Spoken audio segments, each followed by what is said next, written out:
It's Red Eye Radio. Gary McNamara and Eric Harley talk about everything from politics to social issues and news of the day. Whether you're up late or you're just starting your day, welcome to the show. From the Uniden America Studios, this is Red Eye Radio. All across America and around the world, we are Red Eye Radio. He is Eric Harley, and I'm Gary McNamara. Good morning. Well, I saw one report where Israel's stating, 1,500 of the terrorist bodies found on the Israeli side. Mm-hmm. And that's from the fighting with the Israel military. Right. Just going through everything here, seeing the latest, any updates that we have, and really no updates except the bombing of Gaza continued overnight. Right. Overnight here in America. Yeah, and officials in Israel say that this is just the beginning, which we assumed it was, the declaration of war. This is not going to go away. This is not going to be one of these moments in the bubble that many are used to living in here in the U.S. For Israel, this has to be a complete and thorough retaliation. What is it, 11 Americans now? Yeah. 11 Americans we now know are dead, and they do believe that American hostages have been taken. They don't know how many. Right. Israel was talking about 150 at least hostages have been taken. Mm-hmm. 200,000 Americans, including tourists, visitors, right, are in Israel. Right. This was a Wall Street Journal. Massacre at an Israel music festival. At dawn Saturday in the desert of southern Israel, a few thousand revelers were celebrating the end of the Jewish holiday season at the Tribe of Nova Music Festival. It would soon become the scene of the worst mass murder of Jews since the Holocaust. A few revelers noticed what seemed to be parachutes descending from the sky. I know the first thing when I read that was the scene from Red Dawn. Yeah. You think about that. Right. I mean, that's and it's a horrific scene if you ever, I mean, it's a fictionalized movie, but if you ever said that's the first thing that I thought of. Filming, at first a few revelers noticed what seemed to be parachutes descending from the sky, filming them on their phones. Soon they saw trucks of armed men arrived. Then the shooting began, point blank, as crowds fled for their lives. Those who tried to reach their cars to escape were slaughtered as the Hamas killers waited at the exits. One festival tent, bodies of the murdered laid piled together where they'd been shot in mass, like the scenes of Jews shot and dumped into ditches in World War II. Those who fled across the desert were luckier, at least at first, though the killers soon pursued them. Some hid behind trees, under bushes, according to the accounts of the survivors. Others were shot as they fled, some in the legs so they could be taken captive. Readers have seen the videos of captives, some wounded, being carried off to a dungeon in Gaza as hostages.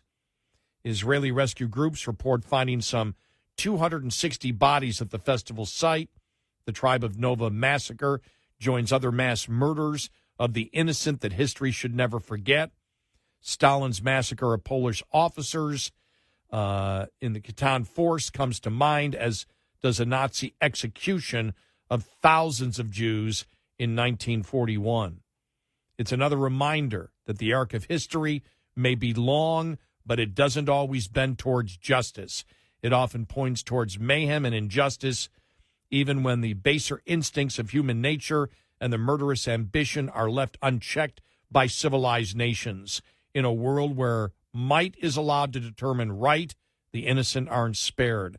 Let's hope hundreds or thousands more won't have to die before we relearn this ancient lesson. You look at it and you say, do we learn from the lessons? And the answer is no, we don't. No. We've talked about this before. No, we don't. No. We mention every 9/11 when people say never forget. Well, we have. You may say you haven't forgotten, but by the behavior of the United States, with the open borders that we have, we've forgotten. Yeah. Because any country that was surely worried about the security of the border would not allow this to happen. If you're worried about terrorists or anybody else coming into your country, you can have a legit legal immigration system. We've talked about that before. But there's a difference. Notice that Democrats, when they talk about the border, all they talk about, well, what we need is comprehensive immigration reform. You had Schwarzenegger say it yesterday on The View. Yeah. But then he separated it and said, but number one, a border where no one can get through. That's what he said. Yep. Well, comprehensive immigration reform is completely a different topic than a secure border. Yep. They're two separate topics. You secure the border, and we actually have a legal immigration system right now. Mm-hmm. We actually have a comprehensive immigration system. Yep. What is it? Because they never explain what they want in a comprehensive immigration system. They wish to legalize those that are here illegally. If you do that, then you have no chance of a secure border, whether you have a wall or not. No, I mean, this is where we are. Because as you see, they come in from Canada. It's all about amnesty. For the left, it's all about amnesty, which is they're hoping then a cycle that will repeat 10 years down the road. Because I, for one, I don't want to have any conversation about anything until you seal the border. And they will not do that. They're not going to do that. We've seen what they do, the opposite. We've seen it right now. Right. And they know that even if they were to seal the border for, on a temporary level, ultimately, what's going to happen? They're going to relax those standards, and then 10 years down the road, we're back at square one. Oh, well, what we should do is comprehensive blah, blah, blah, blah, blah. No, seal the border. And to wrap up everything that we've talked about it really over the last couple of days, when we look at the other problems that we face that are obvious problems, and when we say that, never forget, never forget, never forget, of course we've forgotten. Mm-hmm. Because it's the behavior that you're involved in or the politics that you support. The Biden administration and the Obama administration have been helping to fund the world's leading exporter of terrorism and of anti-American terrorism and of anti-Jewish terrorism since Obama was in office. Mm-hmm. Trump attempted to rein in Iran and was successful. The numbers are out there as to how much money they had and how much money they have now. We have seen the media attempt to protect the Biden administration. And I'm sorry, but Nikki Haley did a horrible job when she was on Meet the Press yesterday. Horrible job. Mm-hmm. Because she was being pounded. Well, nobody can identify that $6 billion, that 1 cent of that has been spent. And she didn't go into, look, this is fungible. We're talking about if this money goes in. We're talking about not just this, but all the oil money that has been put forth. It's easy to explain and defeat their argument. And Nikki Haley was horrible on Meet the Press yesterday. You heard me screaming when I was listening to it a little while ago. Like, be prepared. It's not hard. We can put Iran on their knees. We have the ability to do that. We don't have the political will. And tell me why that is. I don't know. Why I don't know. Why is there this need to appease Iran? For what? I don't know, but that's in the Democratic Party. It is, and it's fully supported by the Democratic Party. It absolutely runs through the party. And then the other part is the anti-Semitism. that exist in the Democratic Party. That's where it is, as we know. Now, you may call it the radical left, as Dershowitz did the other day, the extreme radical left. But anti-Semitism comes from identity politics, as we have stated. Mm-hmm. And today we played, go back, listen to the podcast of the show, played it earlier on, but we played Dershowitz, who was saying that this is horrible. But he's a Democrat who votes strictly Democratic. Yeah. That's it. That's how he votes. We had on the Jonathan Greenblatt from the Anti-Defamation League, who was furious at MSNBC calling Hamas terrorists, soldiers, and fighters. Yeah. Yet at the same time, because he worked in the Obama administration and is a loyal Democrat, said, I love your network. Yeah. Well, that network in the Democratic Party is the party that has mainstreamed identity politics. Identity politics is where you judge people as groups, not as individuals. All the radical left did was add Jews to the list of stereotyping. And it seems like these loyal Democrats who are outraged by it don't seem to understand that problem of the Democratic Party. Well, that's it. The Greenblatt, I want to know who's writing the scripts. That network that you love. Right.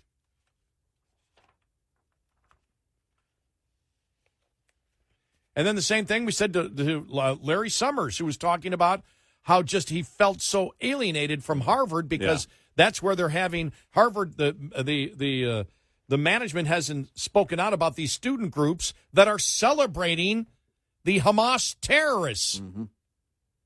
Well, that's because the Ivy League is all liberal. They support the Democratic Party. They get their identity politics. They may have expanded their identity politics, but all they did was add Jews. Mm-hmm. Yeah. I mean, Forrest Gump could connect the dots better than these so-called intellectuals who are just furious at where the far left is going. Well, where the hell do you think it came from? Okay, we're racist against everybody. Now we're going to add another group. We're bigoted and we're and intolerant, and we stereotype all these groups. Let's add one more. I can't believe they added one more. Well, but you don't hear the words, I'm done. No. I'm done with this party. I'm done with this nonsense. I'm done with this delusional state of mind. You don't hear that. Look, when in the 1980s, when they were going after conservative blacks. I mean, that was pure racism. Mm-hmm. They were going after blacks who were conservatives. Nope, all blacks must think alike. Critical race theory came in and added, well, all whites think alike too. Yeah. And they're culturally racist, and they can never, ever get rid of it. Yeah, right. Which then, got to the entire concept of privilege and reparations and everything else. Mm-hmm. Some people are eternal victims. Some people are eternal oppressors based on their physical characteristics. God, it's so obvious the racism involved in it. And all these so-called leftist intellectuals who are now, just can't believe the anti-Semitism from the far left, haven't been able to connect the dots. You practice identity politics, you stereotype groups of people, you don't treat people as individuals, but you place them in a particular group of religion or skin color or whatever. And wonder how you got here. Yeah, and then you wonder how you got here. How do we get here? Oh, we don't have no idea where this came from. Duh. Yeah, I believe some of them are playing stupid. Because they realize you can't defend it anymore. No. They're playing ignorant. Yeah. We were around when it started in the late 80s or early 90s. Conservative blacks, they started with conservative blacks. They're not genuinely black. Because all black people must think alike. And if you're autonomous and have thoughts of your own, then you're not truly black. You're an Uncle Tom. We heard all these things. Oh, yeah. But where was the outrage from the left then? Instead of saying, because this has been the right way, right, if you were a Democrat, the right way would have been, that's horrendous that you're saying that.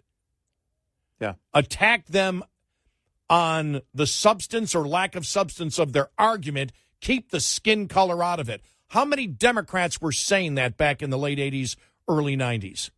You didn't hear that. No. Where do you think the hell this all came from? It's mainstream in the Democratic Party, and now, oh no, the anti-Semitism that exists, where did this come from? We don't know where it came from. They just added another group. Yeah. Yep. 866-90-RED-EYE. This morning's USDA Farm Report is brought to you by Howe's Products.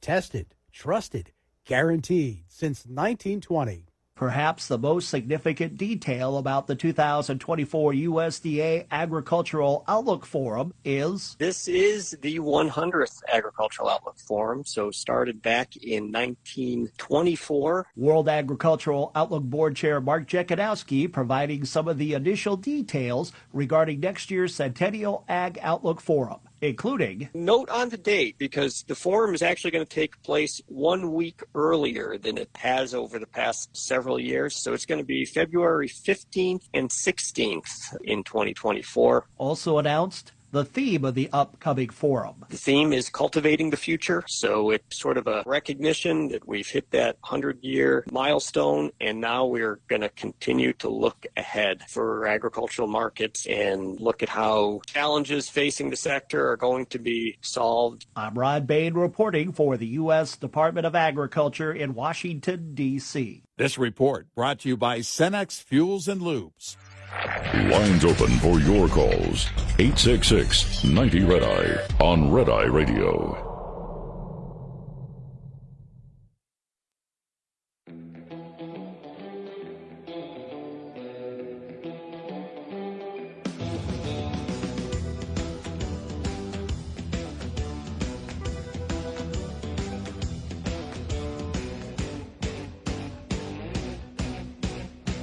It's Red Eye Radio. He's Eric Carly, and I'm Gary McNamara. Well, Republicans came out of a meeting late last night. At least they put on a serious front that they need to get united and get a speaker ASAP, number one, because of the Israeli situation right now. Yeah, they're going to need to be in a group in the House. Yep. And this kind of fallout and this back and forth can't continue, when our strongest ally right now is at war. The interesting thing is McCarthy says he will now accept the position of a consensus speaker.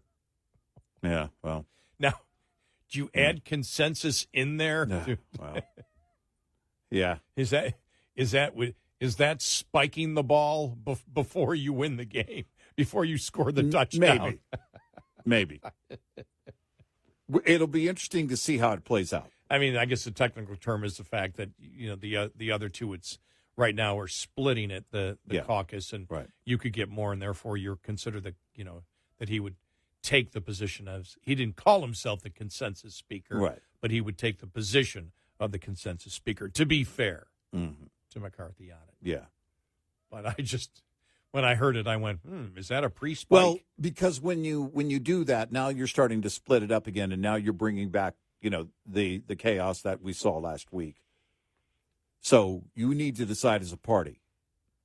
Is it time to get serious or not? And they don't want to do 4 days in the public of screaming back and forth with everything going on. They do not. Nope.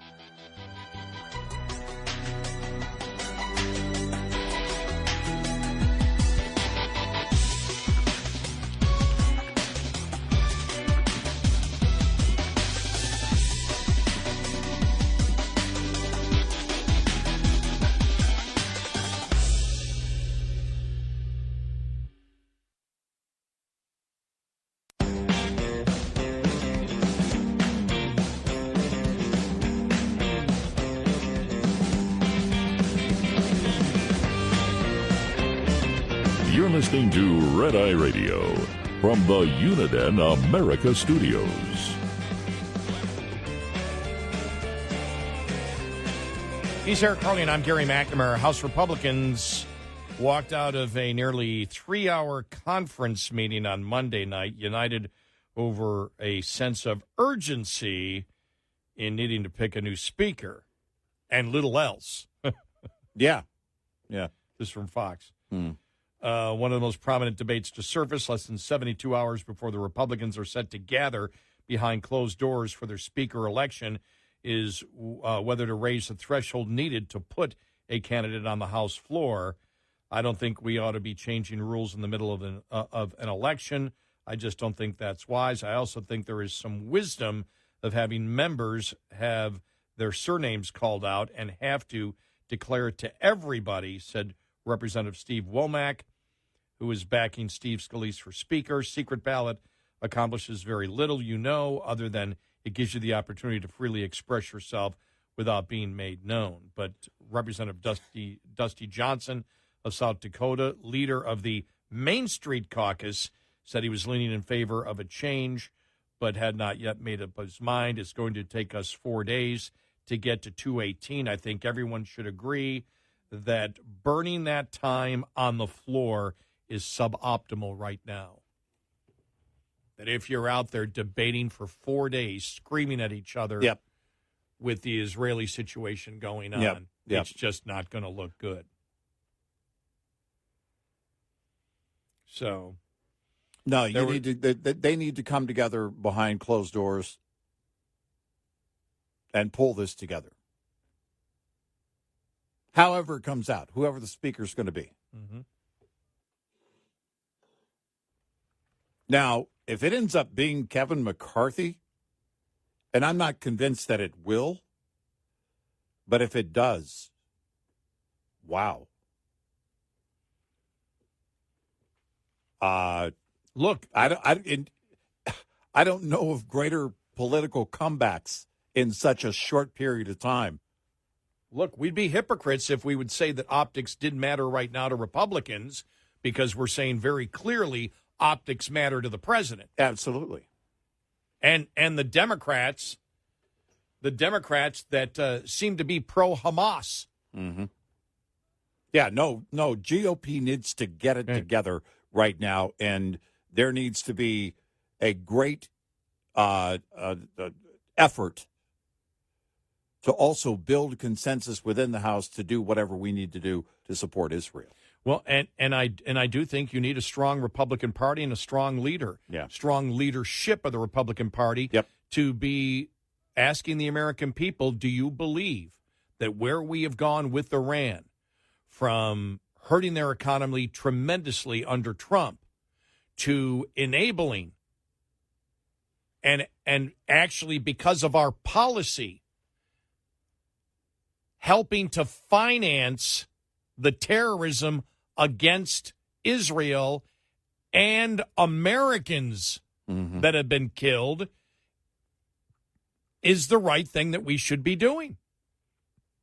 Because that's what's happening. Yep. And I think they need to be strong and united on that.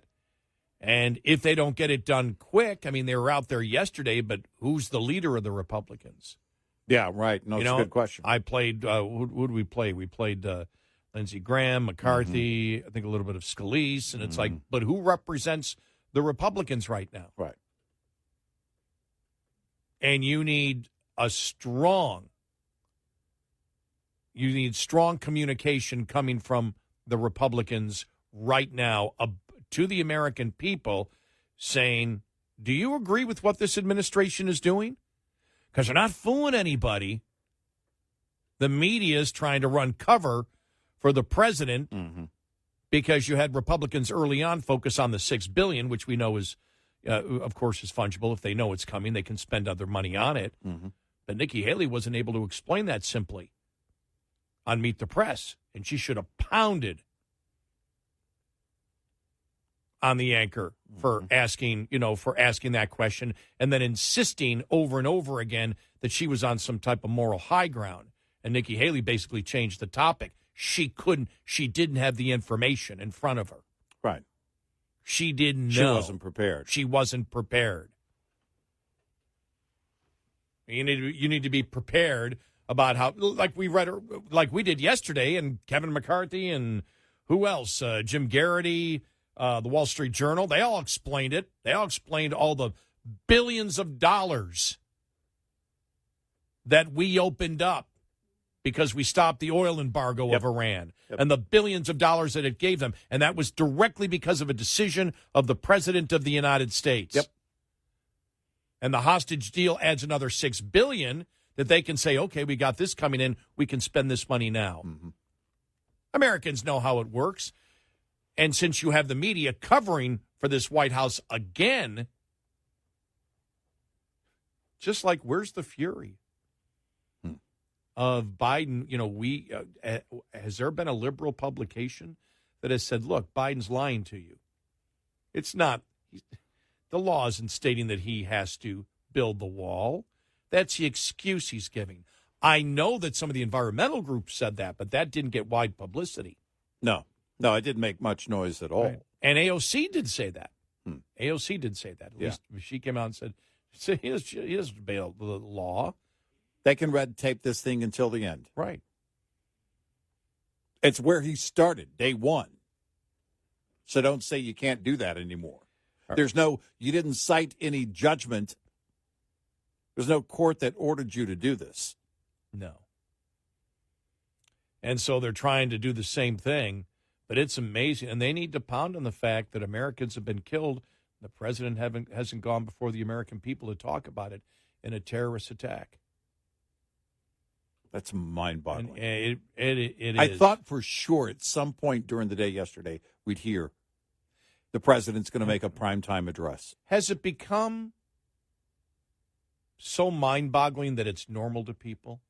I don't think so, because the rage is still with me, because we've been pounding on this for the longest time, both the Obama administration and the Biden administration, on supporting our enemies, because that's what they're doing, because they could have stopped it and they didn't. You know, Obama with the first Iran deal. They're trying to normalize that Iran is a normal Western country, and so are the Palestinians under Hamas. Yep. As if they're just normal players who want peace. Yeah. Yeah. It's, yesterday was John Kirby acting as Iran's defense lawyer all day. The president, nowhere to be found. No, the Kirby, as we have said, and the thing shocking, his long Navy career. And he might as well have been paid by the Iranians yesterday. The American taxpayers were paying John Kirby to be the propaganda arm of the Iranian regime. Yeah. The world's largest exporter of terrorism, especially anti-American terrorism and anti-Israel terrorism. And it's just, you just wonder, is everything so insane that insane has just become normal for the American public? Maybe we'll see in the polls. We'd wonder that in Afghanistan, then the polls came out, and it was the worst polls the president ever had after Afghanistan. When Kabul fell on that weekend, and the same thing, I remember that Sunday thinking, well, I'm sure he's going to make a statement. I'm sure he's going to be at a podium. Nope. And he had to be bothered and seemed annoyed when he had to come out and address the American people, and then turned around and, of course, turned his back, not just once, but many times on the American people. And now it's the same thing. I don't know what to say about somebody who doesn't have the ability to learn. How could you not look at that and say, we can't ever let that happen again. We can't handle a situation like that again. Because think about this. You've got American lives that have been lost yet again. Americans now that are in the hands of Hamas. And he was silent yesterday. There is no excuse. There is nothing you can say that makes that right. Nothing. And the reason is he can't answer the questions. The reporters have disseminated it. You know, Nikki Haley didn't get it right on Sunday morning. No. But it's been disseminated now. You know, we did yesterday. You saw National Review, did the Wall Street Journal. The money trail has been explained to the American public, and the media understands now the money trail, and that it's not about whether the $6 billion was spent, but it's about the oil money that has been allowed to flow back into Iran, which came from Joe Biden, and that the $6 billion is fungible, and if you know you've got that coming in, you can spend other money. That's been explained to the American people. They understand it. The media understands it, and those questions will be directed to him. And then at that point, the allegation is you helped cause this. They know they can't put him out. They don't believe they can put him out to answer such questions because it will be. That's why I was expecting something from the Oval Office. Just a statement. His face in front of a camera. And for the life of me, I cannot figure out why that didn't happen. I think they know he has to answer some questions, and they don't want him to. He's not capable of it. I wouldn't suggest that to him if I were on his team. And the only way you get it is if you pre-select who's going to ask the questions, and nobody asks those questions. You take three questions. And then he's like, and then you walk away. All right. Let's say, Jane, I'm supposed to call on, it says here I'm supposed to call on you. You know, when you can't do that. It has to be from the Oval Office. Let me ask you this question. The Babylon Bee might cover this one. When he says they, who is he talking about? The Iranians? The Chinese? Chinese, yeah. Ukrainian officials? When he says they don't want me to talk, who is they? No, you can't put them in front. The second best option, it leaves you with nothing else but an address from the Oval Office. No reporters. 866-90 Red Eye. We'll be right back with more Red Eye Radio with Eric Harley and Gary McNamara.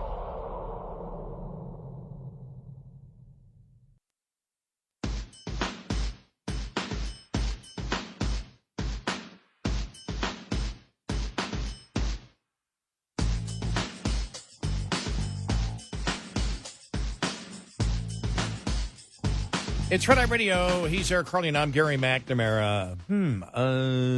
Inflation numbers out, what, tomorrow? Tomorrow for September, and we'll see where it goes. I don't know if they put out the median forecast just yet. Let's see if it's out there. All right. I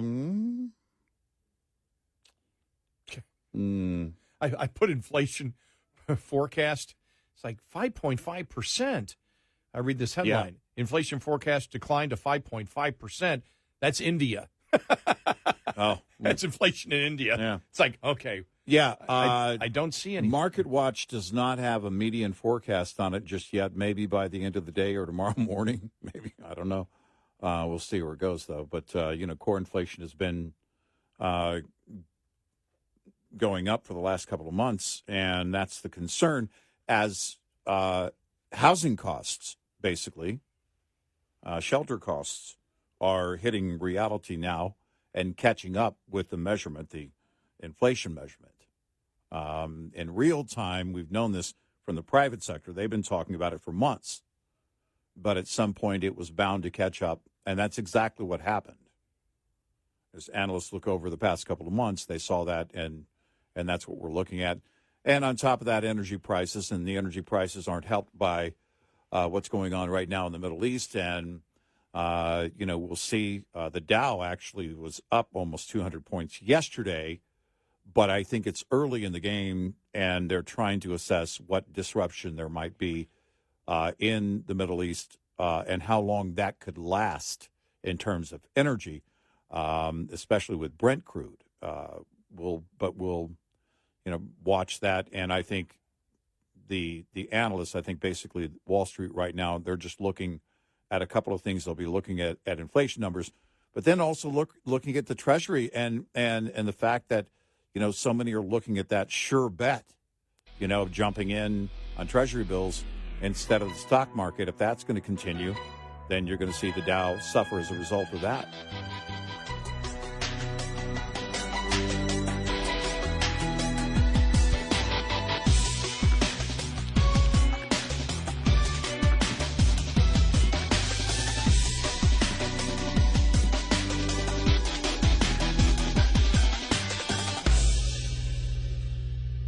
This is Red Eye Radio on Westwood One.